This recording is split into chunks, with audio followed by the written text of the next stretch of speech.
So yesterday's stream was an honest discussion on how the team performed from start to finish. Let's be honest, family. The first quarter and a half, really the first half, was not clean football. And the goal for Jackson State is not only to be SWAC good and dominating, but to be a national brand, to dominate at all sides of the game.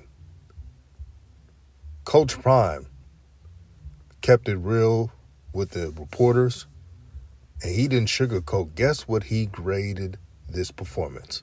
And I'll chime in.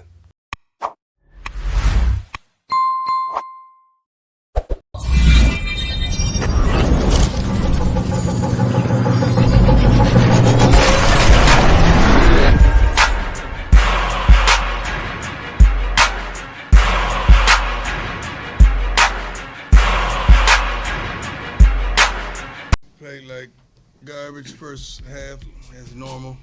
Can't figure that one out. We're still trying to figure that one out. Came back in the second half and got it all together. I'm thankful that for some kind of way we always win the toss where we defer to the second half and we're able to go down the second half, take it down and score, and then the rest is history. Then we commence to playing like we're capable of playing. Great job by Mississippi Valley and Coach Dancy. He fought his butt off, had his team, they played tough, they didn't quit, they didn't give up not one bit, and hats off to them. Coach, funny, through the first 4 games of the season, you mentioned that you guys have played well together, dominating first half. How would you grade this team Thus far, let's just take one now. Today was probably like a C+, if I'm a teacher. C+. We did some positive things. We did some really good things, but first half we got to figure that out. We really got to figure that out. And it's not just me. The young men, they're not satisfied with how we're coming out in the first half as well.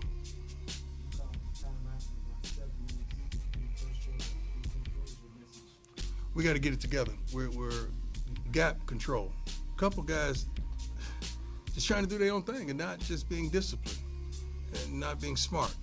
And it's gap control. They're out of the gap. You know, the thing about football, the Bible says all things work together for the good of those that love the Lord. Football the same way. All things work together. So when one guy misses a gap or misses a block, it affects everyone. And that's what was happening. And I wanted to just end that right there. I wanted to timeout, defense. Let's take a deep breath. Let's breathe. Let's take the people out who's making mistakes and put some guys in that won't, and let's go.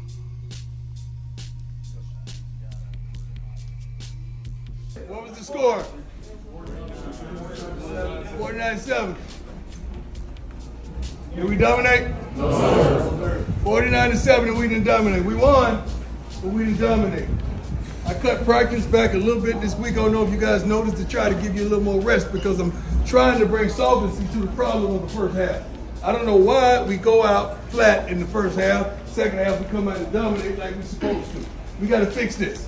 We got to fix it. I can't keep giving you, and you don't give me nothing back. We talked about relationships before. Relationships is when I give you something, you give me something back. That's the expectation in life. You put something in the vending machine, you expect something out, right? It's just how it is in life. Fellas, we got to figure this out. Now, this is what we're going to do. We're going to make sure this locker room is clean before we leave. That's one thing we're going to do. It's not going to be nothing on the floor. I'm going to give you Sunday off. I'm going to give you Monday off. We're going to practice Tuesday and Wednesday. You're going to have Thursday off, Friday off, Saturday off.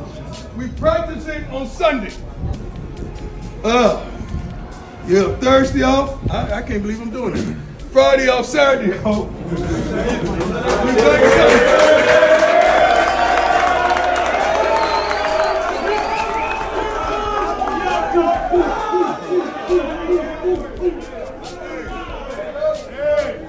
Let me tell you something. When we work Tuesday and Wednesday, we're going to work like a dog. Because somebody had the audacity. Somebody had the great thought. Someone had the foolish train of mind to schedule us for their homecoming.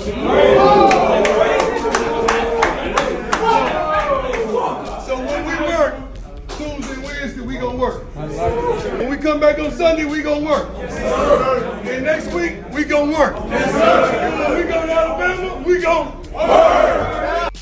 You heard it from the man himself, Coach Prime.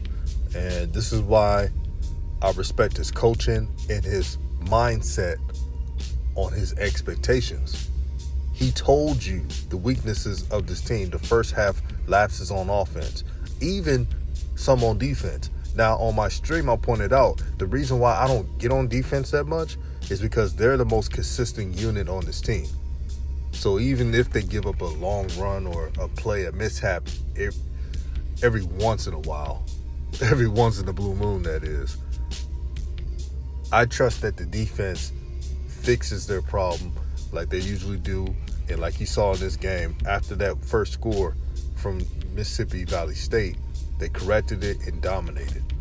Offense, Coach Prime also pointed out that when they win the coin tosses, that they always like to defer because of the inconsistency of scoring first and having just lapses when there shouldn't be. This team is too talented to be 3 and out sometimes in the first quarter, in the first half, that is. His standard of dominance is higher than fans of Jackson State, is higher than haters of Jackson State. And that's what you want as a head coach. You want head coaches to not be satisfied. Yes, 49-7 is great to win. Celebrate all the wins you can, JSU fans. I'm here for that. But let's keep it real. The reason why Coach Prime graded this game as a C, you and I and everyone listening knows that Jackson State was predicted to score in the high 60s against this game, against Valley, that is. And they didn't do it. And y'all notice something? Some of the starters are still playing in the fourth quarter. You know why? Because the coaches were not satisfied in that game. Even though Shadir threw 400-plus yards, even though the receivers, a bunch of them had 100-plus yards, even though the running game had 100-plus yards. Well, Santee did, and it really was almost pretty much 200 altogether for the running back group. What was the problems? Penalties, alignment and assignment, a early flow in the game. I'm telling you right now, once Jackson State fixes the inconsistency in the first quarter, especially in some parts in the first half, they usually get it together in the end of the second quarter. But once Jackson State is really clicking, you're going to see total domination. This is going to be fun to watch. Shout out to Coach Prime again for not sugarcoating the damn thing, being authentic, keeping it real. And this is why he's one of my favorite coaches, probably my favorite coach in college football right now. It's not even close. There's no coach like Coach Prime. Peace and blessings, and I'm out.